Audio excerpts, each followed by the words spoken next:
Wombat poop is cube-shaped, and this bizarre adaptation keeps it from rolling away in the wild.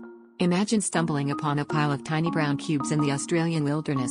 It's not a bizarre art installation, but nature's own unique strategy.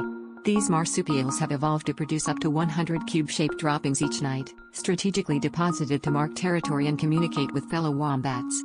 The secret lies in their intestines, which vary in elasticity, molding the feces into distinct edges. This quirky adaptation prevents their droppings from just rolling away, ensuring that their scent-marking efforts aren't wasted. So next time you think of wildlife wonders, remember the wombat's cube-shaped calling card, nature's very own geometric gift.